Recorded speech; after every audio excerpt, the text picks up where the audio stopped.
ازيكم؟ صفة اغلب الاشخاص مشتركين فيها، حتى انا شخصيا. واللي ما يعرفش انا برج الاسد، عايزاك تعمل سيرش كده عن غيري ببرج الاسد. انا من الاشخاص اللي كنت بغير جدا على صحابي، بغير جدا على مامتي، مبحبش حد يضايق حد انا بحبه او موجود في حياتي. هو فعليا طالما هو في حياتي يبقى انا بحبه، بس بنسب متفاوته طبعا. خلاص. عايزه اقول حاجه بقى، بغير عليها عشان لبسها، بغير عليها عشان متكلمة، بغير عليها مش عايزة تشوف غيري. أنا بغير عليها، هي جميلة أو هو شخص جميل.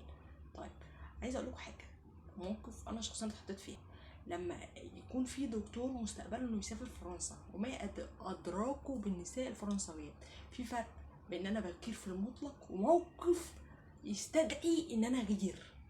يستدعي إن أنا أغير. أي بنت في الدنيا قدم لها 500 عريس، في واحد في حياتها احتراما لنفسها، لربها ولنفسها، ما بتعرفش حد. ده احتراما يعني اخلاقيا. وراجل برضه في 500 ست عينهم عليه، وهو احتراما لربه ونفسه، البنت اللي هو بيحبها ما يعرفش غيرها، او اللي في حياته، او اللي هو وعدها، بيلتزم بوعد وعهد. طيب، في المطلق عشان نتكلم بس، كل البنات جميلة، مفيش بنت ربنا خلقها وحش، بس اللي بيحب بيبقى شايف البنت اللي بيحبها دي بكل نساء حواء، وهي بتشوفه كل رجالة آدم. بالنسبة لي هم كل اللي في الأرض، كلهم بالنسبة لهم نفس الشخص. طب يعني أنا ما غيرش؟ لا، غير، بس غير بقى، غير بحكمة. غير الغيرة اللي تخليها تطمن مش تخاف، غير الغيرة اللي تخليها تعرف إن حبك بيزيد جواك، مش تزود رعبها وانفعالك ده انت كده بتخسرها. خليك حكيم. حكيم الغيرة ده لما بيشتغل بيخلي فيه متعة في الحياة ولذيذة.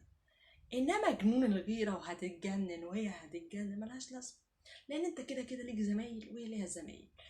انت في ناس بتحبك وحاسدينها عليك وهي كذلك. خليك انت حكيم وهي حكيم. وطالما انت عارف ان البنت اللي معاك والراجل اللي معاكي بيصونك في غيابك قبل حضورك، وده بيبان في تصرفاته وفي مواقفه، يبقى كده خلاص. اوكي.